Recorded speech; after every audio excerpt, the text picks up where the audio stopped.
For years now, lost media has been a hot topic on the internet. Typically, people have their favorite pieces, typically well-known pieces like Hidogata, Clockman, or Metropolis. Still, there are many more pieces that, while not as well known, deserve not only equal time in the spotlight, but just as much chance to be found. These are those pieces. This is lesser-known lost media. Welcome back to the channel, everybody. It is I, your host, Mr. Sean, back today with volume 53 of Lesser Known Lost Media. Wow. Still hard to believe that I made a few of these when I was still trying to figure out what people would actually want to watch on my channel, and now we're at the 53rd episode and what has become the biggest series on my channel. If you're new to the series, lucky you, there's 52 more to watch after this one, but how it works is we cover 5 pieces of lost media that you just don't hear about as often on YouTube from the other lost media YouTubers.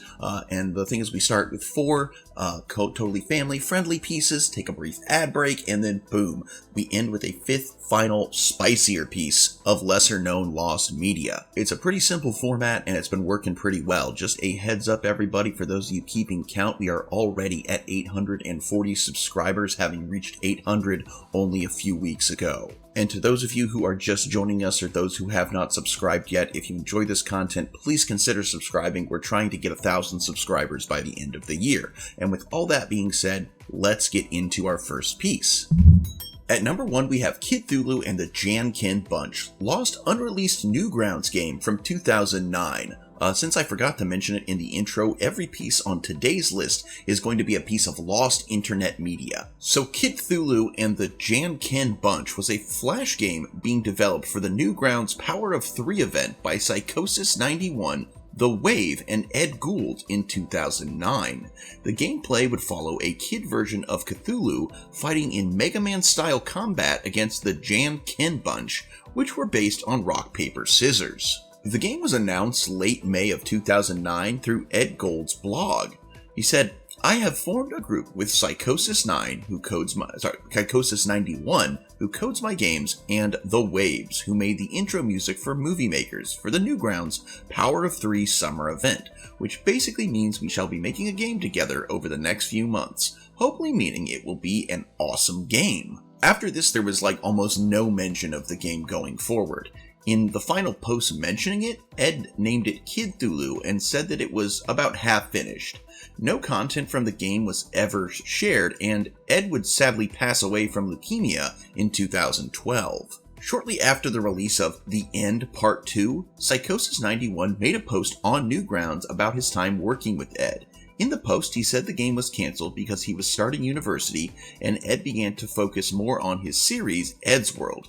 3 of the 6 planned levels were completed before development ended, however. In his blog, Psychosis stated that he hoped to complete the project someday, as he had promised Ed that he would, and in 2020, Ed's World showrunner Matt Lobster commented on the Tom Bear's Ed's World video games Every Ed's World Flash Game Reviewed that he had found a test version of the game. It may be released as part of the archive project through the Ed's World Patreon. And on January 2nd of 2023, Psychosis stated on his Twitter account that he is still in possession of the original files of the game, and now on June 24th of the same year, while sharing images of his Ed's World U-Tunes vinyl figure, he did tease a screenshot of the game's gameplay. And sadly, almost a year later, that's all we have of this game, is one screenshot of the teased gameplay. I'm a big Cthulhu fan. I'm a big H.P. Lovecraft fan in general. Please don't come at me. I know he's problematic, but he is from a different time, just like your grandma. But, I'm a big fan of all stuff that's like taking Cthulhu and putting him in different situations. There's a game that I really need to play on Steam again and finish called Cthulhu Saves the World, which I used to enjoy quite a bit. And I definitely would have played this game too, given the chance. But as of right now, I can't, and that sucks. So maybe someday we'll get to. At number 2, we have Feldup, partially found privated creepypasta videos from the YouTube channel circa 2014 to 2016. So Feldup is a French content creator specializing in music composition, providing atmospheric vibes and evocative melodies that captivate his audience. And in addition to his musical work, he also explores horror content, drawing inspiration from renowned American creators to offer a diverse experience to his viewers. Hey, kind of like my channel. His commitment to the online creative community contributes to making Feldup a respected figure for his artistic authenticity. Now, as to the lost content, he suddenly decided to make almost all of his Creepypasta videos private because he admitted that he was ashamed of them and that these videos were old and did not meet his standards of quality. Now, according to the Lost Media Wiki, while most of these have been found, there still are about 11 creepypasta videos that have yet to resurface. This entry is interesting to me because, as a YouTuber myself, I definitely look back at my videos from 2 years ago, and wow, the quality of the content is so drastically different from what I put out now. And I mean, I'm still very, I want to say amateurish in how I make my videos. I don't have nearly all the tips and tricks that some of the others do, but I do try my best, and I like to think I get a little better each month with my videos. And as such, stuff from 2-3 years ago is drastically different. So I do get the, wow, this is not the quality that I'm known for now, but I still think, you know what, everybody starts somewhere. You gotta own your early work, and you can, if you want to see how differently my content sounded back when I started, well, my videos are still up on the channel, so go check them out after this one. At number 3, we have Hideki Naganuma, partially lost, remastered, and unused songs from Sega video games from the early 2010s. Hideki Naganuma, also known under the alias Skankfunk, which is a great alias, almost as good as Mr. Sean, is a Japanese composer and DJ who is best known for his work on various video games published by Sega, with the most notable being Jet Set Radio, its sequel Jet Set Radio Future, and Sonic Rush, starting in 2012. Naganuma posted remastered and unused tracks as from some of the games he worked on to his YouTube and SoundCloud accounts. In early 2020, almost all of his Sega-related uploads were taken down with no explanation. It is unknown how many tracks were actually uploaded, as his SoundCloud and YouTube were never properly archived. He also composed cutscene music for Ryu Ga Gotoku Kenzan, and uploaded videos of these tracks to YouTube, but not to SoundCloud. So a list of the currently not available tracks is listed on the Lost Media Wiki, and fortunately enough, of the known tracks that were known to be unavailable, all but one of them has been found, and the one still missing track is from Kurohio Ryu ga Gotoku Shinsho. I really don't think I said that right, but it's a track called Unusual Edit, and that is the only one that remains lost. So this one's kind of cool, just because yes, there was a lot of lost content, but we're so close to having it be found, at least as much as we know that exists. Like I said, there's a lot. It wasn't archived. There could be even more out there, but of what we know is missing, we are so close. So if you happen to have a copy of So Unusual Edit by Mr. Skankfunk, please upload it. At number 4, we have Jolly Filter, a lost proof-of-concept test by the Mystery Science Theater 3000 creator, circa 2000. So if you're unfamiliar with Mystery Science Theater 3000, what it was a show where they showed you old public domain sci-fi and horror movies that were terrible, and a couple people watching them would make fun of them, adding commentary. It was a great show. But in 2000, Mystery Science Theater 3000 creator Joel Hodgson and his brother Jim pitched an idea for a potential show known as Jolly Filter. The process involved taking pre-existing film and adding humorous CGI effects along with some music alterations. As they were in development with a deal with USA Networks, the brothers tested it out using the 1977 disaster film Roller Coaster. Now, the Lost Media Wiki does have a description of the film, though it is noted that whoever wrote it from memory. So, the video showed the opening credits of Roller Coaster in its original state. Following this, the Jolly Filter is activated and a jet ship flies around the Universal logo.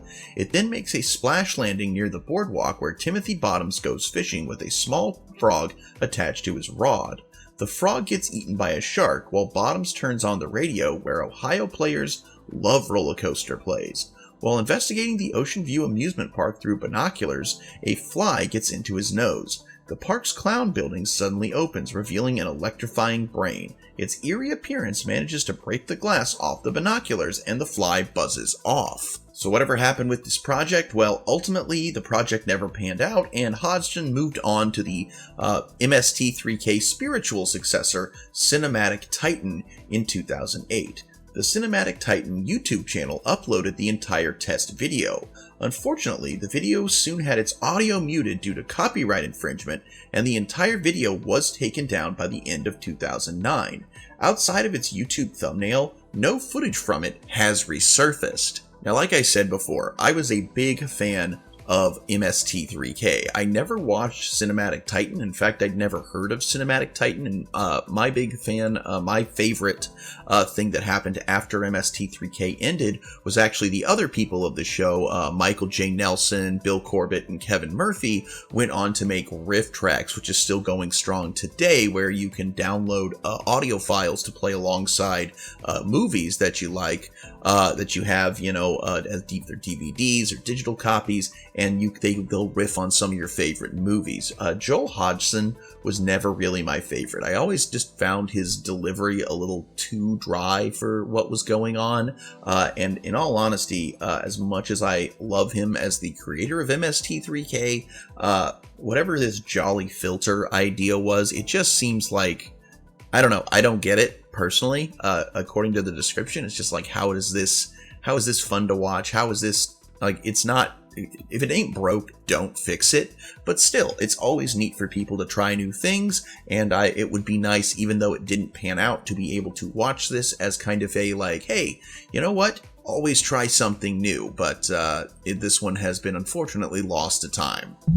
Alright guys, we're going to get to that final spicy piece of lost media in just a minute, but as you know, in between the 4th and 5th segments, it's a time for me to ask for your time, your support, and maybe even your money. As anyone returning to the channels knows, and anyone might have been able to guess from the channel title, this channel was actually just started as a way for me to advertise my miniatures business, Chimera Miniatures, and it's kind of taken on a life of its own. But I still make miniatures, I still sell them, as well as various collectibles, both on eBay and Mercari. It's a great way for you to help support the channel. If you want to check it out, links are in the description. Also, there are, you can become a patron or a channel member. Links to those as well are in the description. I have 3 basic tiers of both. One is the $1. $1 a month is thank you so much for helping me support the channel, and that also gets you access to all member exclusive videos, either here on the YouTube channel or over on Patreon, whichever one you're more comfortable joining. There's a $5 tier where, in addition to getting access to all the videos, you get your name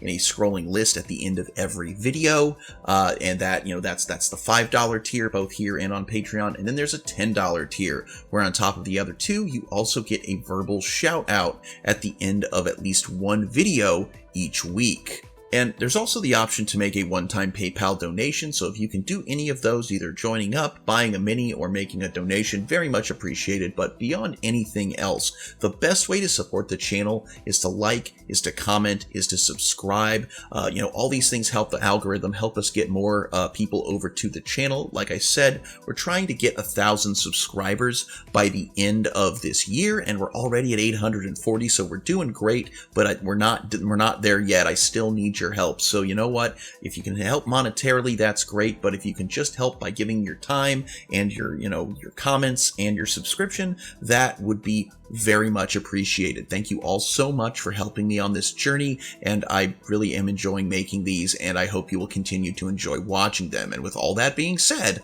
let's get to our final spicy piece. And at number 5, we have Hansen vs. Predator, partially lost chat logs, uncut interviews, and police interrogations from 2015. So Hansen vs. Predator, also abbreviated as HVP, is a hidden camera investigation series broadcast on Crime Watch Daily from 2016. Running for a single season, it was a spiritual successor to Catch a Predator, a reality series from the TV news program Dateline NBC, featuring host Chris Hansen confronting adult men arriving at a sting house with the intent to have intercourse with minors between the ages of 12 to 13. Following an often graphic online conversation with the child, in reality these minors were adult decoys from the online watchdog group Tetrad Core, who would establish online profiles of underage individuals that would wait for adults to initiate a conversation with them. The sole investigation, conducted in October of 2015 in Fairfield, Connecticut, resulted in the arrests and convictions of 11 men. So what's available and what isn't? Well, concerning the chat logs, that unlike the chat logs from To Catch a Predator, which are easily accessed on Perverted Justice's website, the HVP chat logs were not made publicly available, though at this point most of them have been able to be found except for one's belonging to a predator named David Tiriolo. I don't know how, I know I butchered that, I'm sorry, but that is the only one of the chat logs that currently remains unaccounted for. As for the interviews themselves, the confrontation, the edited versions of each Predator confrontation can be easily accessed on YouTube. However, the uncut interviews and subsequent police interrogations are a little harder to access. Initially, most of the uncut footage was published on Chris Hansen's own website as part of a subscription service. Among these consisted of footage of someone named Vincent Ambrosio, who was a 19-year-old whose segment was never broadcast on Crime Watch Daily due to some concerns regarding his well-being when the sting occurred. However, these videos became unavailable and inaccessible in January of 2020 when Hansen's website became inaccessible following his firing of web producer Vincent Nicotra, and who in response suspended the website with the message "Hansen vs. Predators is suspended due to non-payment." Now, YouTubers as YouTubers do have helped find the majority of this uncut footage and upload it to YouTube. As of right now, only 3, Mike Manzi, Charles Lawrence, and Michael Gentile, have yet to surface. In all likelihood, the website went down before the uncut versions of these could be produced, but who knows? This one to me is interesting just because of how big of an impact this one, the previous show, To Catch a Predator, had on, honestly, on America. I mean, it gets referenced all the time. It kind of opened our eyes to how some of these people operate. And I mean, it was a monumental show, but this one seems like a giant mess. And I think that's because, well, honestly, if I had to give my personal opinion, it's because Chris Hansen became more about the spectacle of it as opposed to actually helping people, keeping children safe. I think To Catch a Predator had the best intentions, and this one was all about fame and making money, and in its own way trying to exploit the idea of child predators as much in not the same way, but in a almost in a not as despicable, but certainly a despicable way, just like the despicable people they were trying to trap themselves. It wasn't about justice. It wasn't about saving children. It was about Chris Hansen.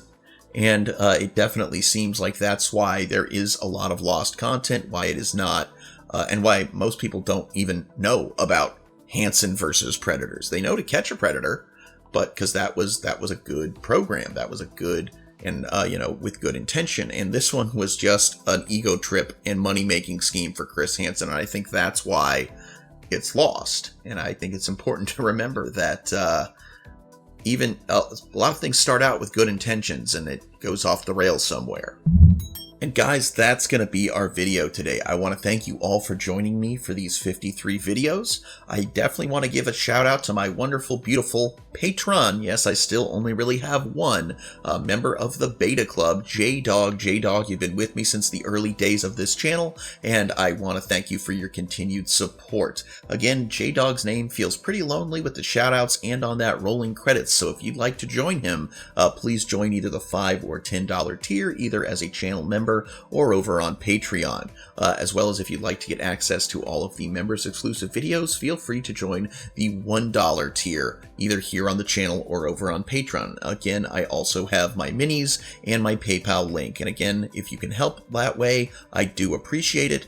But I also want to stress that the best way and most appreciated way any of you can help is to continue to come to this channel, help me get to another 50 episodes, and also just help us get to the 1,000 subscriber goal for this year. Again, thank you all so much. Until next time, I'm Mr. Sean, this is Chimera Miniatures, and I sincerely hope that you alpha great day and an even beta tomorrow. Bye-bye!